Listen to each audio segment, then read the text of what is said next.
Welcome back to my channel, guys. Greetings from Las Vegas. I came to Las Vegas for a random, spontaneous weekend trip.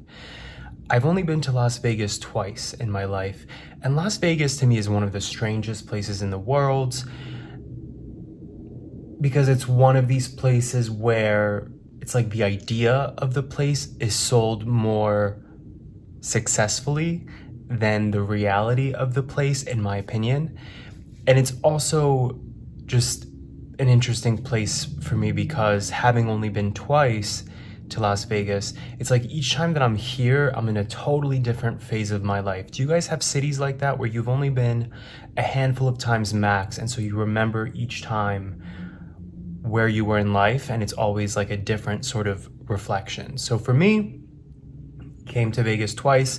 Once as a child, which is an even weirder experience when you're a kid in Vegas, but it was part of a family trip, a road trip to go see all the national parks nearby. So like the Grand Canyon and, the parks in Utah. And the second time was 5 or so years ago, and that's when I really experienced Vegas as an adult. Like all the sinning, gambling, recreational activities. I went to a strip club, the only time I've ever been to a strip club, and that time in my life was chaotic, and it was chronicled on this channel at the time. In 2019, I quit my job, which was one of the dumbest things I think I've ever done because it was such an easy job and I was making great money, but I hated the job, so I just stopped and I decided to travel the world for several months on a very tight budget, and Vegas was one of my stops before heading to Mexico. And during that time, I was recording all these videos. So I had made a video actually on gay travel in Las Vegas, but that's not the purpose of this video. This one is not a gay travel video, although I will tell you that checking out the apps here, I'm like, Vegas is indeed a weird place. Vegas is just a strange place, but I came here to see Mariah Carey perform because she has a residency here. And at the time that I'm making this video, it's either the last weekend or the second to last weekend that she's performing at this residency. So I thought, you know what, when else am I going to see Mariah Carey in Vegas at a residency? I mean, who knows, maybe she'll get renewed, maybe they'll turn it into another show, because she had another one before this.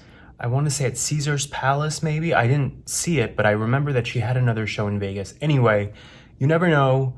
You only live once, unless you're Nancy Sinatra. You only live once, so I thought I'm going to go see Mariah Carey. I'm hoping that I can tag onto this video at the end some clips from the show.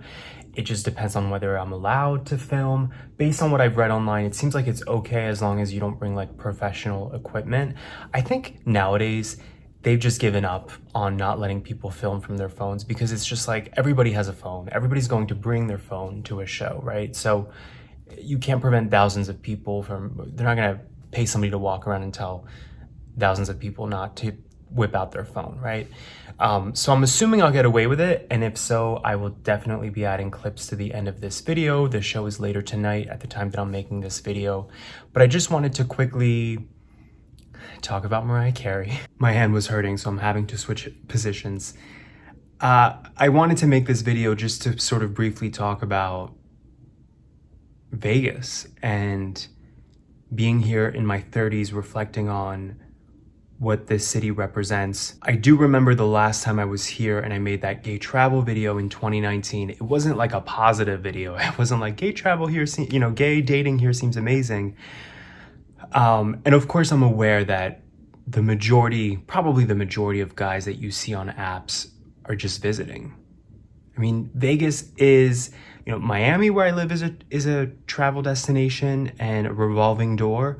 But Vegas in my mind is like the number one place like that in the States, because it's not a place, even though it's a place that many people visit more than once when they're in the States. Like Americans, I feel like, come to Vegas at least a few times in their life for bachelor party, or, a wedding, conferences, right? A weekend with the frat brothers or sorority sisters. But it's not a place that you hear people moving because they're like, I had such a great time visiting that I'm going, you know what, I'm going to settle down here. Versus, let's say, Miami, where, yes, the notorious thing is that people go and they party when they're visiting, but a lot of people come to Florida and they're like, oh, I think I might want to move here. Like I've encountered people that happens with. So Vegas, I just can't imagine, not even just being gay, like I can't imagine dating here and trying to build a serious life here. I mean, maybe people just do use the apps and hope for the best. I feel like this is the one place where, you know, when people say get off the apps and meet people in real life, I feel like this is the one place where it's like, no, don't meet people in real life. Because most people are visiting, of course, but also people here drink and do other stuff all day.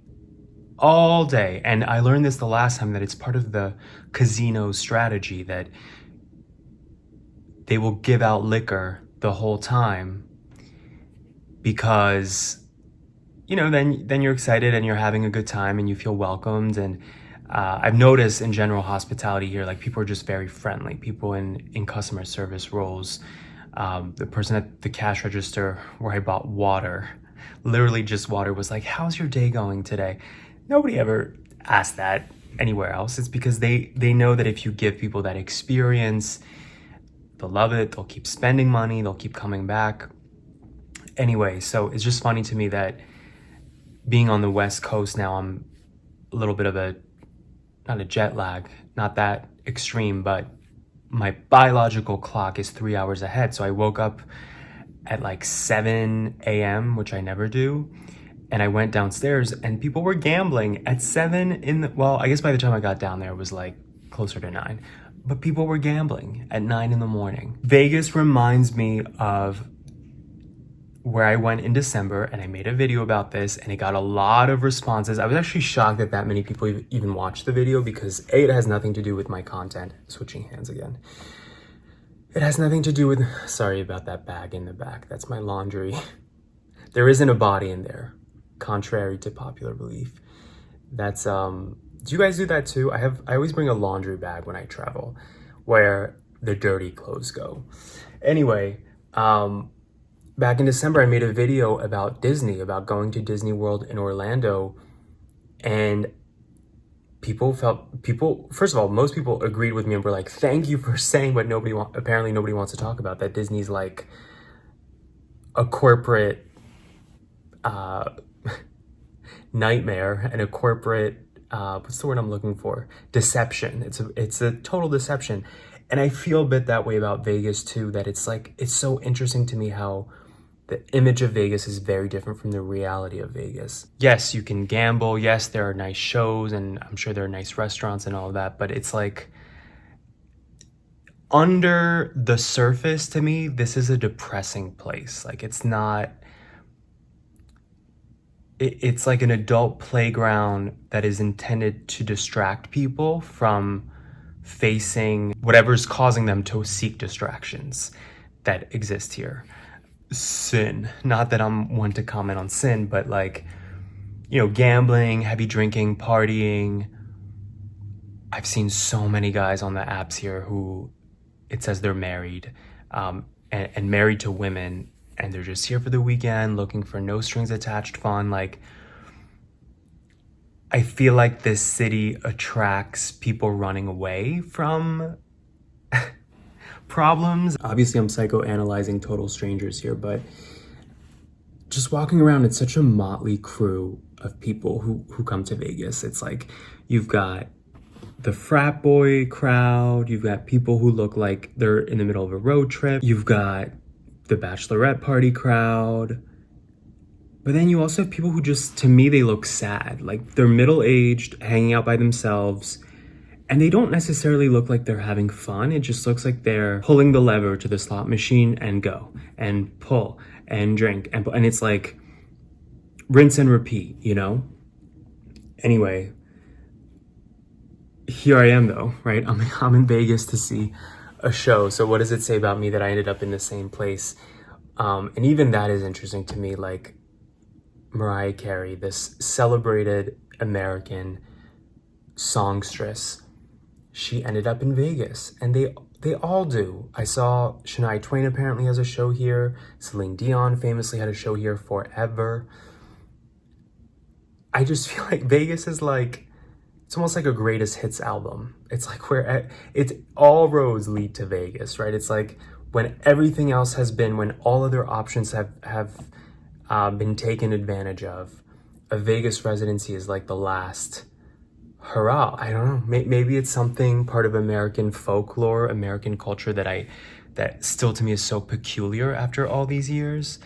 What do you guys think about Vegas? I want to know. I'm very curious what you think. It's also probably, knowing me, I'm probably overthinking it, in that if you come here with close friends for a weekend, it's probably a fun time. If you're down to just like get trashed and gamble away your money. But I guess what's bizarre to me is like, you could really do that anywhere, right? Why do people come here? Is it the allure of, again, the idea of it versus the reality of it? Because now that I'm here, I'm like, there's a shit ton of people everywhere. There's a line at the Starbucks. It's not exactly like, you step outside and you're like in awe of what you see. Vegas very much is an artifice built on top of a desert. And you see it even when you see boom, boom, boom, boom, hotel, hotel, hotel. You see in the background the mountains and desolate land, barren land in the background. This is just such a peculiar place to me, but I'm here by myself. So obviously now I'm like analyzing all of these elements. We are so close to hitting 10,000 subscribers on this channel. I am going to be re-releasing a few videos that I always hoped would have performed better on my channel. So I felt like re-releasing those. They will come out after this video, and then we'll be back to our regularly scheduled program. But at 10,000 subscribers, I have an exciting announcement. To me, it's exciting. I hope you guys will find it exciting. Something new that I want to try out with my channel. But until then, Viva Las Vegas.